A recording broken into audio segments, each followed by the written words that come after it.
Sorry, creo que no, sí, tenía el micrófono apagado. Em, bueno, buenas noches de nuevo. Les decía que en la, en la clase anterior estuvimos trabajando con Git como herramienta para administrar versiones y probablemente algunos habían tenido algunos problemas para poder hacer las pruebas con las clases que habíamos estado realizando en las clases. Y las pruebas que algunos que tenía que ver básicamente con probar los archivos HTML que habíamos desarrollado. El ejemplo que hicimos básicamente es como un ejemplo de un sitio web. Entonces, en este caso, lo que tenemos que hacer es ir configurando cada uno de los elementos y revisar lo que les mencionaba, el dominio. Si prueban pueden probar en ese caso desde el navegador usando HTTP, dos puntos, pleca, pleca, 192, 168.56.101 y eso les debería de resolver. En mi caso, por ejemplo, si yo abro una nueva pestaña y acá le pongo 192, 168. El punto 101, como está habilitada la máquina virtual, me resuelve sin ningún problema.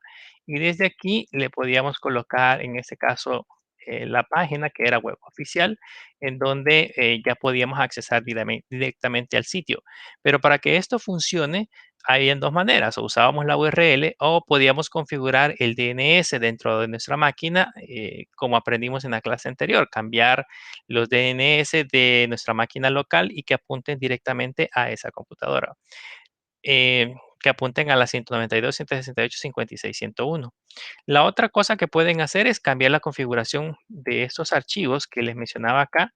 Estos archivos están dentro de etc, están dentro de Apache 2, dentro de Size Available, y ahí está el system.conf, que era uno de los sitios que habíamos configurado para la parte virtual, y decirle que este apunte a var www.html y de igual manera hacerlo con el virtual, que era el otro. Este igual tiene que apuntar a var www.html para que pueda funcionar lo que estábamos, los ejercicios que estábamos realizando en ese momento. Y luego, después de eso, pues reiniciar nuestro Apache. Tendríamos que poner sudo systemctl restart 2 y eso debería de tener ya disponibles las configuraciones de las que les estoy mencionando. Eso es en el caso que lo quieran probar, ¿no? Ahora, las pruebas que vayan a hacer justamente en esa parte de la configuración, lo que vayan a colocar eh, en esa configuración, los archivos que vamos a trabajar, si funcionan en el navegador, no significa necesariamente que la práctica de Git sea fallida. O sea, puede hacer que funcionen y puede hacer que no. Ahí depende de cómo lo quieran trabajar. Quiero que hagamos como un breve repaso, porque les decía que vamos a tener la última evaluación del ciclo el día sábado. El día sábado les voy a colocar un examen que tiene que ver justamente con la creación de repositorios. Vamos a hacer un pequeño ejercicio y en ese repositorio ustedes van a crear lógicamente un sitio en PHP que posteriormente se tiene que publicar en un repositorio en GitHub, así como lo hemos hecho en las clases anteriores. Así que hay que revisar cómo se hace el proceso para la publicación de los repositorios en GitHub y que este, por supuesto, sea público. Lo que tienen que hacer para superar la prueba al final es enviar una invitación como, digamos, colaborador del repositorio a mi cuenta de correo, que sería wilfredo.chacon@católica.edu.sb. Desde ahí pueden, sin ningún problema, enviar la invitación y yo pues desde ahí ya voy a saber que ustedes crearon directamente el repositorio.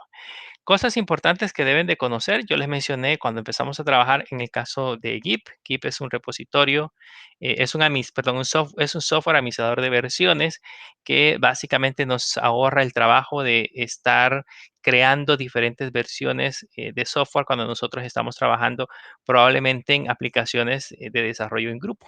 Entonces, lo primero que debemos de hacer es crear nuestra carpeta de trabajo. Normalmente nuestra carpeta de trabajo puede ser una aplicación en cualquier lenguaje de programación, puede ser Apache, puede ser PHP, puede ser JavaScript, puede ser en el caso de Python, puede ser lenguaje C, puede ser C Sharp, una aplicación en Android, una aplicación creada para Mac, en este caso en Object-C.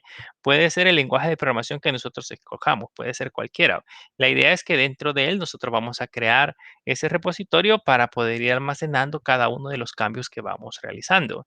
Para eso, como les mencionaba, lo primero que tenemos que hacer es crear nuestra carpeta. En este caso voy a crear una carpeta, digamos, le voy a poner ejemplo, y lo que voy a hacer acá es darle permisos a ejemplo para no trabajar con sudo. Entonces le voy a poner un CHO y sería en este caso católica, dos puntos católica, a la carpeta ejemplo. Ser con sudo. Listo, ya tenemos la carpeta que se llama ejemplo, donde el usuario es católica. Después tenemos que entrar a esa carpeta y desde ahí vamos a empezar a realizar las operaciones. El primer comando que vamos a normalmente utilizar es el comando, en este caso, que se llama git init. Con el git init lo que vamos a hacer es crear, en este caso, un repositorio. De hecho, si yo le coloco en este momento ls-la, vamos a notar que justamente este repositorio se encuentra totalmente vacío. Esta carpeta se encuentra totalmente vacía, no tiene nada en absoluto. Entonces, el primer comando siempre que voy a trabajar es el comando git init. Ese comando git init puede ejecutarse incluso cuando nuestro proyecto ya está avanzado. Puede hacer que ya tengamos un proyecto con varios archivos creados y yo quiero empezar a trabajarlo en base a un repositorio. Entonces le ponemos git init. Esa puede ser una alternativa. La otra alternativa pueda suceder que el repositorio ya se encuentra en la nube, ya se encuentra almacenado en GitHub, en Bitbucket o en GitLab y lo que yo necesite es descargarlo a mi computadora para empezarlo a trabajar.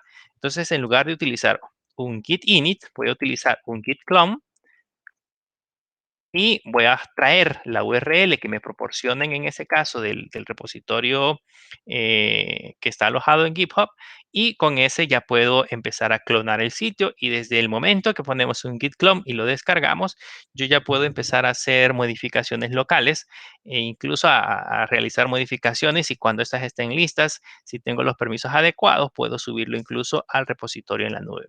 Entonces ahí depende de cómo vayamos a trabajar. Si es un proyecto totalmente nuevo, Git init. Y si es un proyecto que ya está en la nube, entonces Git clone. Puede hacer que no necesariamente yo haya iniciado el proyecto, puede hacer que lo haya hecho otra, otra persona, ya haya iniciado el proyecto y haya creado toda la estructura y yo sea nada más un colaborador o un programador que se agregó al grupo para poder desarrollar ciertas partes del proyecto.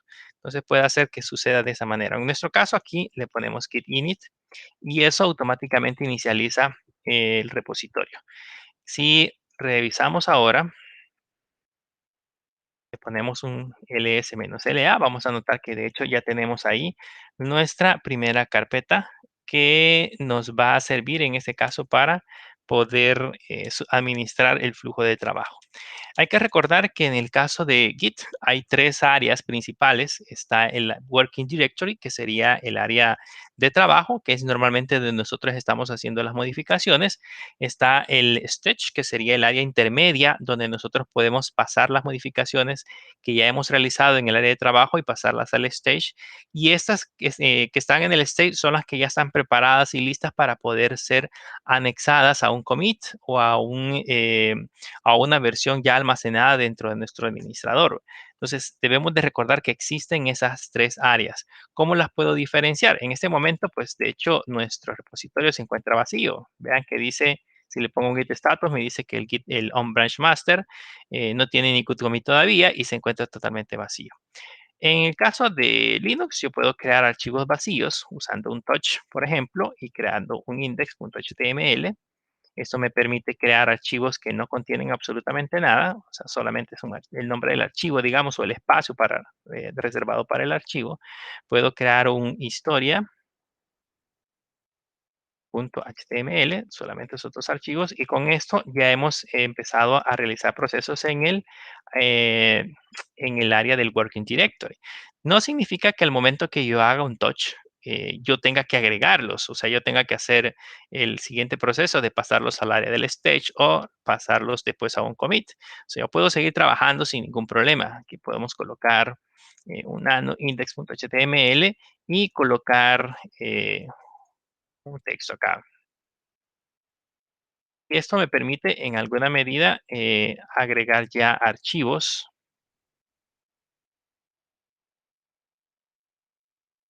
Eso me permite en alguna medida ya agregar archivos. Sigue estando lo mismo en el estado. Si yo puedo igual hacer lo mismo, le ponemos historia.html y aquí agregamos datos de la historia. Esto lógicamente yo lo puedo manejar de manera directa con un editor, no necesariamente tengo que trabajar desde la consola. Yo podría tener configurado Android Studio, podría tener configurado Visual Studio, podría tener configurado NetBeans si estoy trabajando con una aplicación en Java, podría tener instalado IntelliJ IDEA, que también es otro editor, o un IDE de trabajo. Podría tener Visual Code, que es el que nosotros hemos estado utilizando, Sublime Text, si ustedes lo quieren, cualquiera que se les ocurra, podrían estar utilizando para poder realizar el proceso de edición de los archivos. Incluso las ventajas que tenemos con esos editores que de manera interna ya tienen agregados esos elementos o esos commit. Déjenme ver si podemos hacer la conexión para que veamos que si realmente podemos modificar esos elementos. Vamos a ver si nos podemos conectar por SSH.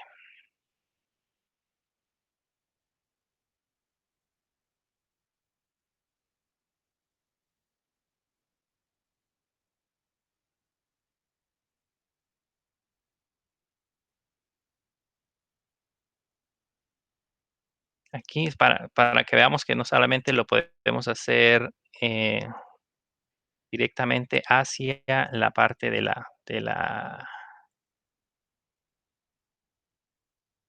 no necesariamente lo tenemos que hacer desde la consola, sino que lo podemos hacer editando directamente los archivos. Vamos a esperar a que haga la conexión.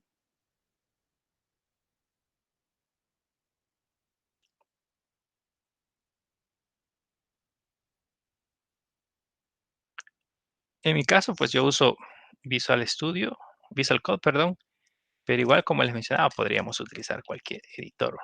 Y estas, lógicamente, aunque yo me conecto de manera remota al servidor, pues son ediciones que se pueden hacer de manera local. No permite.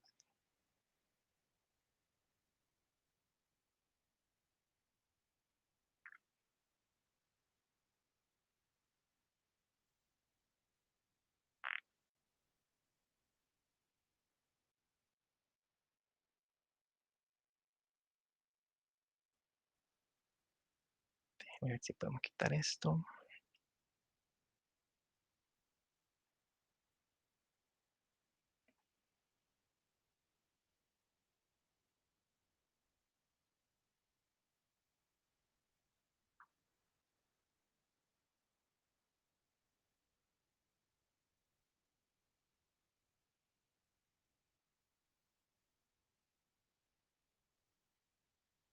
Aquí ya me está conectando. Vamos a poner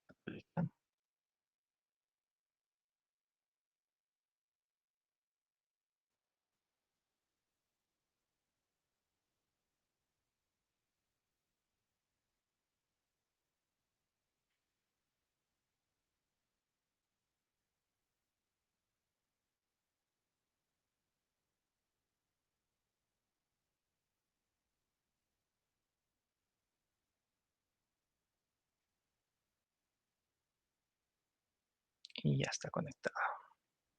Vamos a abrir el folder, que en este caso sería dentro de bar,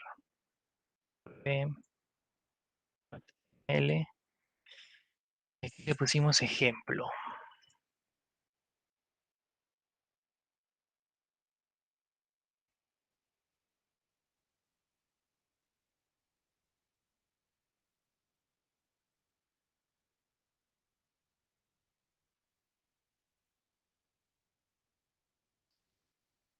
Vean que la ventaja que tenemos en el caso con Visual Code es que aquí tenemos los archivos y como les mencionaba, yo puedo empezar a editar estos archivos como lo hacemos normalmente, pero este visualmente ya tiene ciertas herramientas que son estas que se encuentran acá, que me permite en ese caso hacer de una sola vez un commit. O sea, aquí yo puedo poner, por ejemplo, el mensaje para hacer un commit directamente al master y darle seguimiento si así fuese necesario.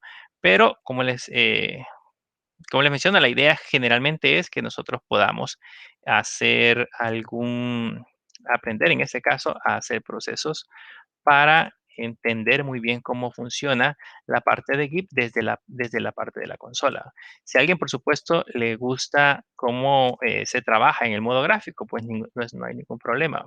Lo pueden hacer en el modo gráfico, pero pues siempre, como les mencioné, es bueno acostumbrarse a la parte de la consola.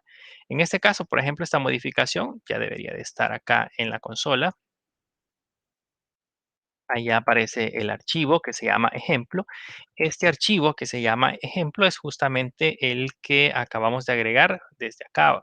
Ahora sí, ya que los tengo en este estado, podemos hacer un git add y agregar cada uno de los archivos o podemos ir agregando todos de una vez. Entonces, si lo queremos agregar todos de una vez, simple y sencillamente colocamos git add punto, le damos enter y en este proceso hemos pasado los archivos del working directory, que normalmente los teníamos ahí, al stage area, que en este caso, en esa área, vean que aquí ya cambiaron a color verde, en esa área yo puedo pasarlos ahora a que pasen a ser un commit o una versión. En este caso acá ya puedo eh, iniciando iniciando el proyecto. Con eso ya tenemos listo el proyecto. Si revisamos ahora acá, vean que los archivos ya no aparecen en este estado. Aquí ya no aparece ninguna opción para poderlos verificar. Ya se realizaron directamente los cambios. Eso lo encontró en ese caso Visual Code y pasaron de nuevo al Working Directory para que puedan ser modificados. Si yo aquí le pongo Git Status, el branch se encuentra totalmente vacío. El Git Low me permite mostrar en ese caso la secuencia de versiones que nosotros hemos realizado, los cambios que nosotros hemos realizado. Puedo seguir realizando modificaciones, por ejemplo, en historia. Aquí tenemos solamente este que dice historia. Puedo poner HTML5 de nuevo y aquí ponerle historia. Lógicamente los,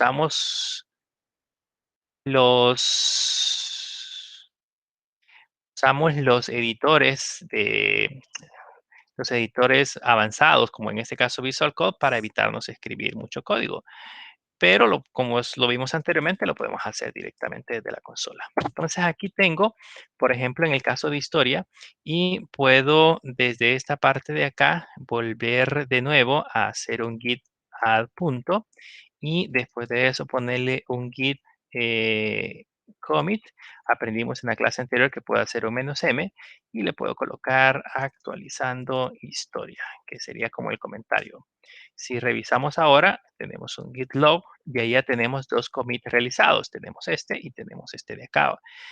Podemos regresar a versiones anteriores, o sea, yo podría simple y sencillamente ir a chequear esta versión para ver cómo estaba en ese momento o puedo hacer un reset para regresar justamente a este estado, si así lo deseo. En este caso, por ejemplo, si quisiera solamente chequear, le puedo poner get checkout y colocarle en ese caso este código que es el hash que te almacena, es una huella que almacena del commit que nosotros hemos realizado. Al hacer ese proceso, vamos a revisar ahora que tenemos siempre los mismos archivos, pero historia se encuentra tal cual lo teníamos al inicio y si revisamos index, este se encuentra con este contenido. Es regresado a una versión anterior para poder chequear cómo se estaba. Si quiero regresar al master, pues le ponemos igual git checkout master y regresamos de nuevo a la rama master y si reviso de nuevo, vamos a ver, por ejemplo, en el caso de historia, ahí ya tenemos los archivos tal cual los habíamos modificado y de igual manera tenemos la parte del index. Quisiera regresar, o sea, en ese momento Si yo le pongo git log, me dice que el master, digamos que nuestra rama principal está justamente sobre este eh, commit que hicimos acá. Si yo quisiera regresar hacia este, hay un comando que se llama git reset. Y yo le puedo poner, por ejemplo, un menos menos hard para indicarle que borre por completo el contenido y ponerle la huella. Y eso borraría todo el contenido que tengamos acá y regresaríamos justamente hacia esta posición. Eso hace un proceso de reinicio del repositorio. Veamos que ahora ya regresé justamente a esta ubicación. Si le pongo un cat historia, vean que historia regresó a ese punto. Y la ventaja que tenemos ahora es que justamente el máster lo tenemos sobre este punto y desapareció el otro que teníamos almacenado. Eso es en el caso que yo quiera regresar a versiones más estables, ¿ok? Si lo quisiéramos hacer así. Como les mencionaba, la ventaja también es que en el caso de Visual Code ya se actualizó con el contenido. Aquí puedo de nuevo volver a colocar lo que teníamos hace un momento. Agregar, por ejemplo, un H1.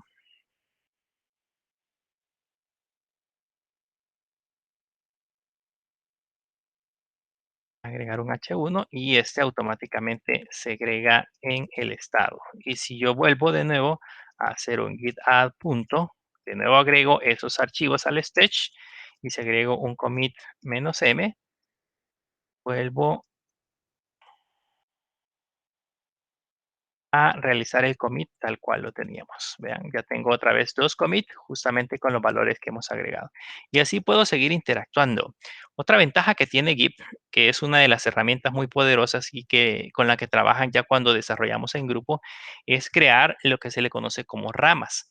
Las ramas son puntos de partida a partir de un estado, digamos, es una copia que nosotros creamos a partir de una rama en la cual nosotros nos encontramos. En nuestro caso nos encontramos en la rama máster. Entonces yo puedo crear a partir de la rama máster una rama adicional. Esa rama adicional pasaría a ser en nuestro caso la rama a través de la cual nosotros podríamos hacer una copia exacta de nuestro documento. Y la rama máster quedaría intacta y nosotros podríamos ir haciendo las pruebas. Digamos que la máster sería como la versión estable y en la rama adicional podríamos ir haciendo pruebas sobre nuevas actualizaciones o nuevas características que va a tener nuestra aplicación. Cuando estamos seguros y hemos probado lo que hemos tenido en la rama principal, pues entonces podemos mezclar o pasar esa información a la rama master. Si en algún momento consideramos que lo que hemos hecho o los features que le hemos agregado, las nuevas características que le hemos agregado a esa rama no nos funcionan, podríamos eliminar esa rama sin ningún problema. Otra cosa que nosotros hemos usado también en la parte de las ramas que sí nos ha servido, digamos, de mucho, es que, por ejemplo, nosotros tenemos un código o tenemos un sitio que es nuestro sitio base, es nuestra plantilla principal, si lo queremos ver de esa manera. Es una plataforma, es un sistema. Ese sistema es el sistema base que normalmente se le instalan a diversos clientes. Entonces, cada vez que nosotros hacemos una instalación a un cliente, normalmente a partir del máster creamos una rama. Porque al cliente nuevo probablemente se le hacen algunas cosas personalizadas que no necesitamos que se actualicen en el resto. Entonces podemos agregar, por ejemplo, características como un nuevo informe, tal vez un diseño personalizado, cualquier otra cosa que agregamos dentro de los colores, por ejemplo, podrían cambiar, logotipos, entre otras cosas. Entonces, a partir del máster creamos una rama y hacemos los cambios con el nombre de la empresa sobre esa rama. Ya sabemos que esa rama es la que corresponde a la versión de un cliente 1. Creamos otra rama y creamos para cliente 2, cliente 3 y así sucesivamente. O sea, el uso de las ramas puede ser diverso dependiendo de las necesidades que nosotros tengamos. En este caso, para crear una rama hay un comando que se llama git branch, o para administrar las ramas, perdón, hay un comando que se llama git branch, que es el que se encarga de hacer ese proceso. Si yo le pongo git branch sin ningún parámetro, lo que hace es listarnos todas las ramas disponibles en mi proyecto.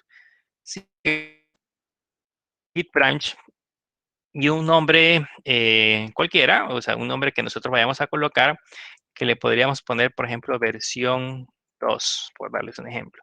Y le doy Enter. En ese momento, justamente lo que hizo es crear una copia de la rama master y agregarlo a la versión 2.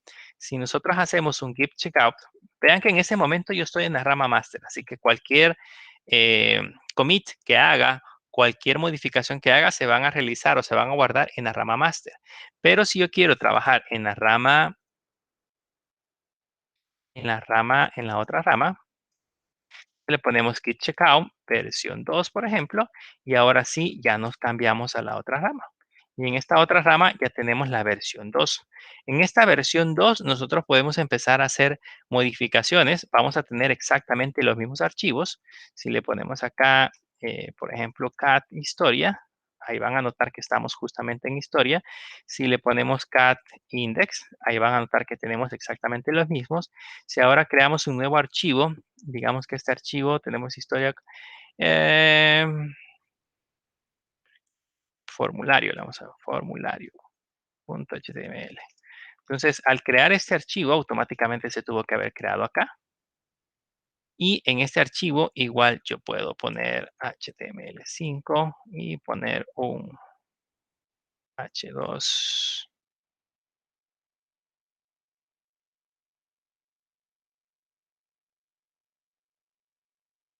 Acá poner un H2 y en ese H2 formulario de contactos. Entonces, esta información que hemos colocado acá justamente se encuentra en este momento en nuestro branch que se llama versión 2. Entonces, si ya tenemos ese branch, ahora puedo hacer un git add siempre, punto, un git commit -m. Agregamos el formulario de contactos.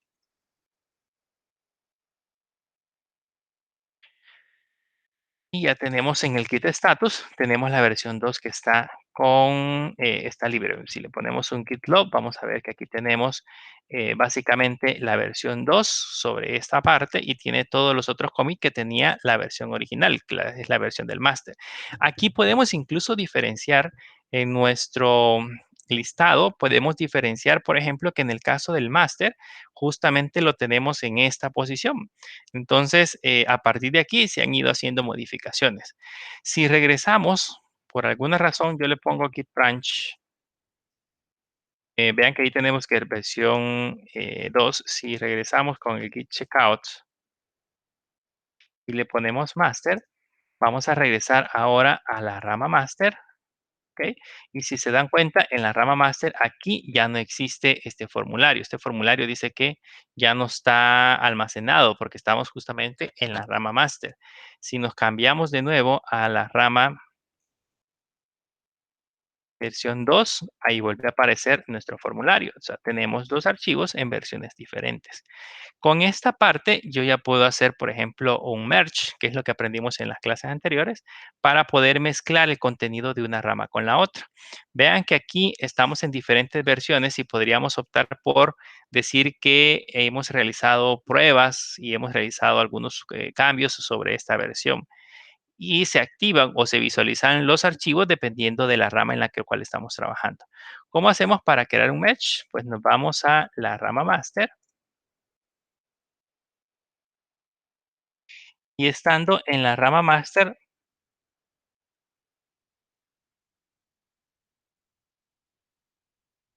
estamos en la rama master y en la rama master le vamos a poner un git merge.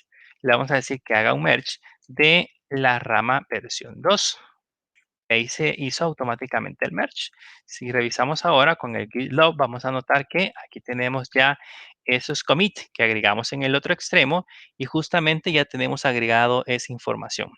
Con esto, con este merge ya tenemos actualizadas ambas ramas. Yo puedo seguir trabajando en versión 2 o incluso puedo borrarla. Puedo poner git branch -d y eliminar en ese caso versión 2. Y con esto le podemos colocar git branch y vean que ya solo tenemos la rama master.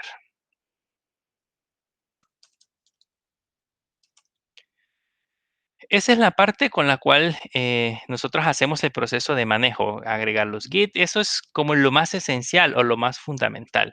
Lógicamente, llega un punto en donde vamos a trabajar con administraciones de versiones, en donde ya vamos a hacer probablemente procesos más complejos. Pero esto es lo básico y esto es lo principal que ustedes deben de conocer de Git. Hay otra serie de comandos que sí es importante saberlos manejar, pero básicamente el conocer cómo funcionan las ramas, cómo me paso de una rama a otra, ¿cómo hago para, por ejemplo, manejar los logs? ¿Cómo hago para regresar con el git checkout o con el git reset para regresar a una versión anterior? Todo eso es importante que lo sepamos manejar. También vimos un comando cuando yo, por ejemplo, hago alguna modificación. Ahorita estamos en master. Por ejemplo, aquí le agregamos un párrafo, por ejemplo.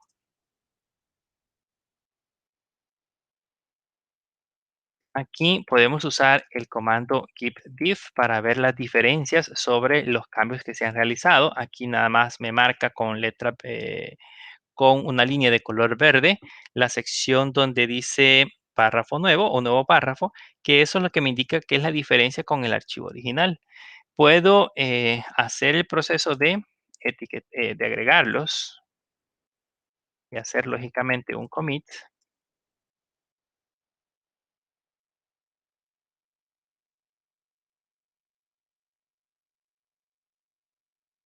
y ya está listo. Incluso si le pongo un git log, puede hacer que en algún momento nosotros decidamos etiquetar esta parte de acá, por decirles algo, hasta aquí nosotros llegamos con la versión original, con la primera versión de nuestro código. Así que también existe un comando que se llama keep tag y le podemos colocar que, por ejemplo, esta es la versión 1.0 y agregarle el código que tenemos acá, que es la huella, el hash, que corresponde a la versión que vamos a etiquetar. Y si ahora le damos git low, esa versión ya está etiquetada con tag 1.00. Entonces yo puedo posteriormente empezar a realizar búsquedas y decir, bueno, estamos trabajando con la versión esa. Aprendimos que esto lo puedo mostrar en una sola línea porque todos eh, mostrar todas los elementos, normalmente es muy complicado, le podemos poner git log menos menos command y ya tenemos mucho más actualizados los datos. Vean que aquí aparece el hash un poco más pequeño, aparece el tag juntamente con los valores, con el valor que hemos agregado y puedo seguir agregando más información y este tag no se va a perder. Pongámosle al index o al formulario, pongámosle un input, el input text y podríamos aquí agregar de nuevo un punto.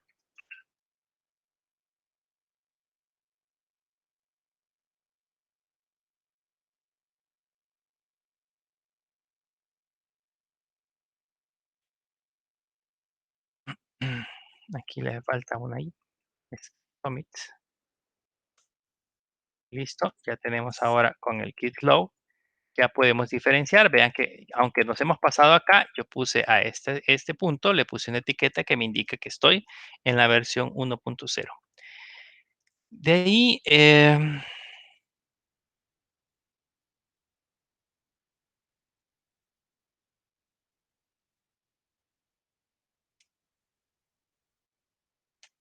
De ahí, lo otro importante es si nosotros, por ejemplo, ya queremos trabajar con los elementos o subirlos a un repositorio. Ahí sí lo vimos en la clase anterior, que es importante irse a eh, GitHub y en GitHub o en GitLab o en el que ustedes deseen, ahí crear una cuenta. En nuestro caso lo hicimos en GitHub. Ese es el sitio oficial. Aquí ustedes tienen que suscribirse. Si ya tienen una cuenta, pues simplemente pueden iniciar sesión.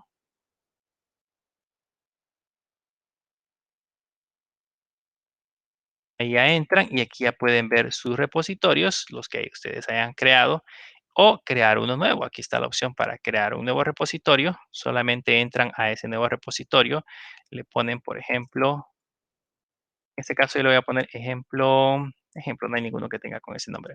Una descripción cualquiera, lo van a colocar como público y le dan a la opción crear repositorio. Al momento de crear el repositorio, aquí les da los pasos que ustedes necesitan para poderlo subir. Pueden agregar un README para que puedan tener, por ejemplo, un eh, dato de ejemplo. Aquí aparece cómo hacer el proceso para agregar el README. Si eso fuese necesario, aquí pueden poner un eco. Vamos acá a la línea, lo pegamos y ahí con eso creamos un README. Con el README, esto ya lo tenemos, vamos a hacer un commit. Entonces le ponemos un git add punto git commit -m y le vamos a poner creando el README.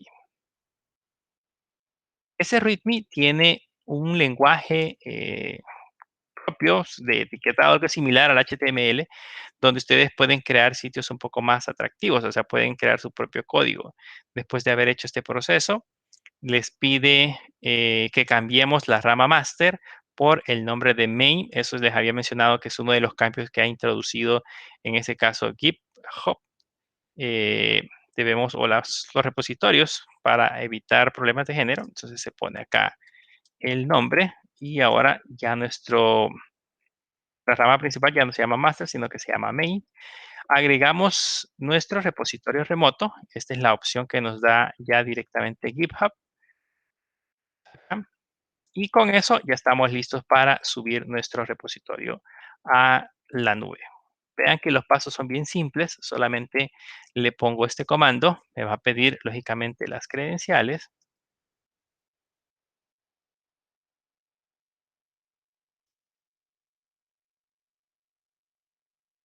Ah,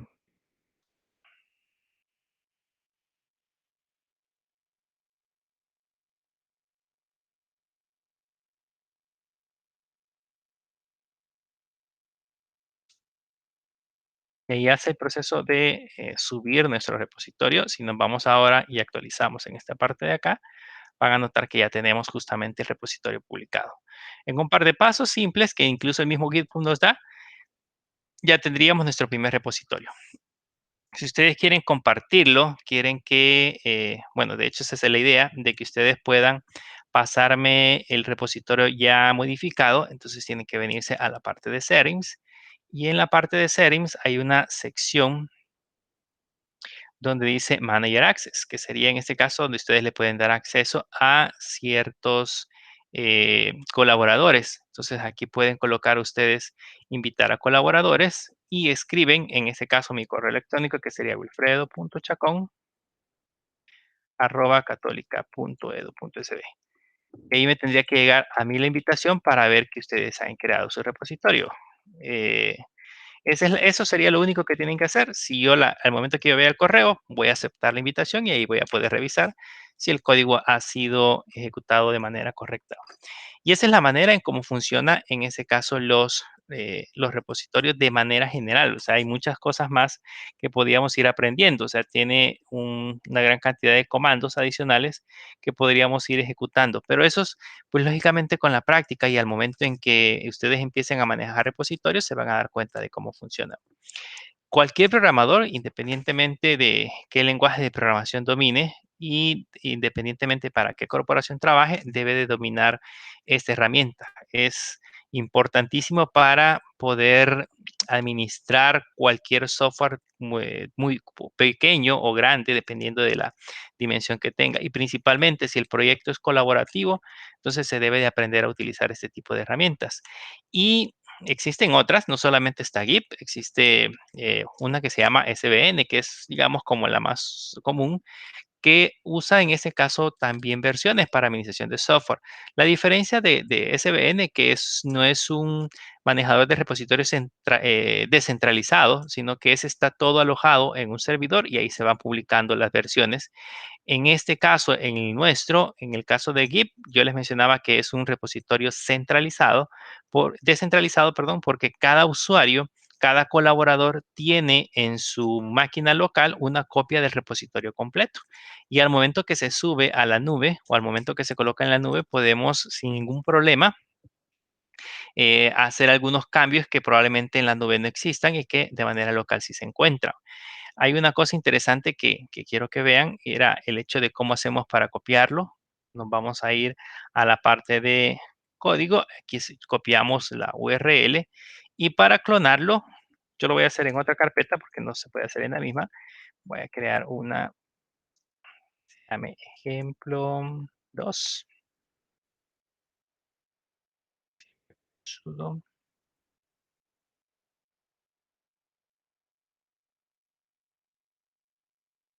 Tenemos el mismo cho, católica, dos puntos católica, ejemplo 2. Entramos ejemplo 2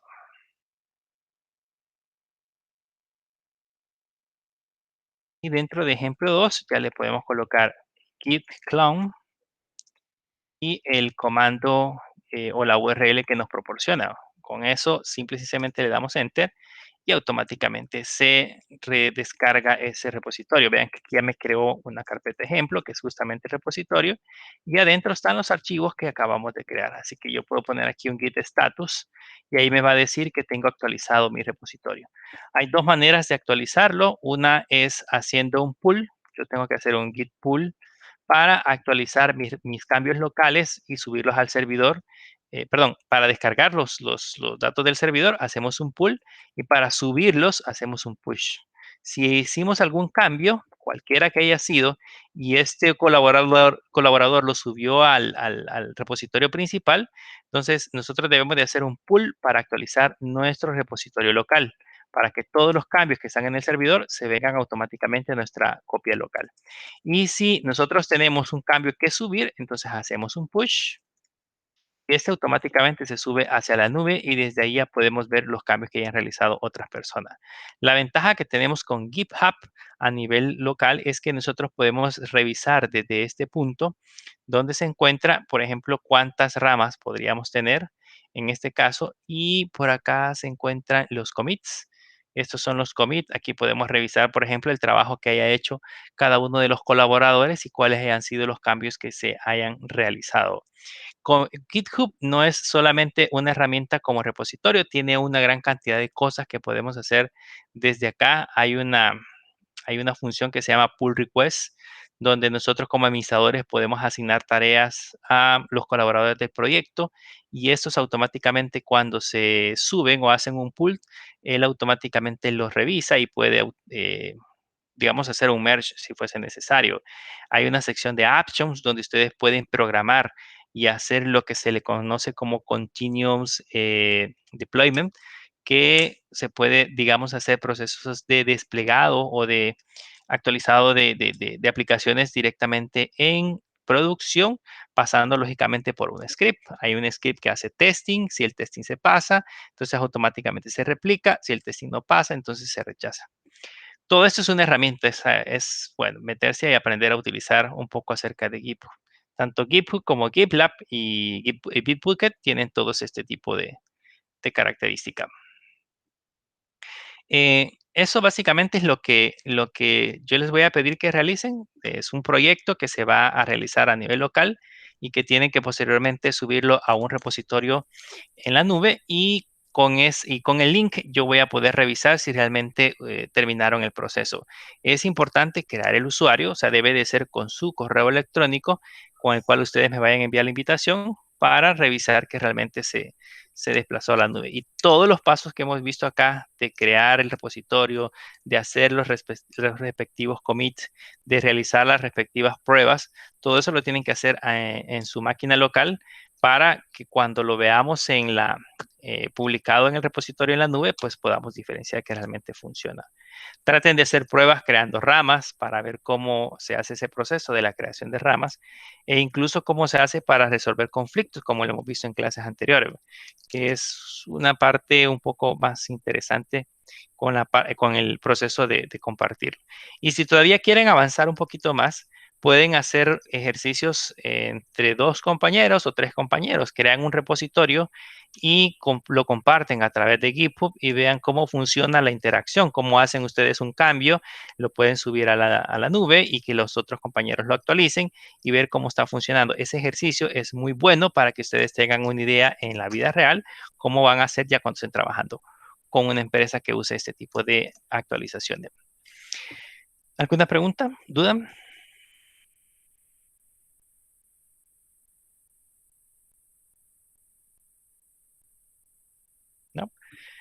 Ok, no se les olvide que ese ejercicio va a estar disponible el día sábado y mañana, en la clase de mañana, yo voy a estar conectado. Si alguien tiene problemas con alguna configuración, mañana puede entrar y consultarme para ver qué problemas hayan tenido y veamos qué podemos hacer para resolverlo. La idea es que lo puedan hacer en su máquina local, en ese caso en la máquina de Ubuntu. Si no, si tienen problemas con Ubuntu, yo les dije que también podían instalar Keep en Windows directamente. Hay una versión para el sistema operativo y lo pueden trabajar desde la parte de la consola. Los procesos y los comandos son exactamente iguales. Los mismos comandos van a funcionar en Linux, en Mac y en Windows, así que no deberían de tener problemas en ese sentido. Bien, eso es lo que les quería mostrar este día. Si no hay preguntas, eso sería todo. Y mañana pues nos vemos para aclarar algunas dudas si acaso las tienen. Que pasen una feliz noche. Feliz noche, Lick. Buenas noches, licenciado. Feliz noche.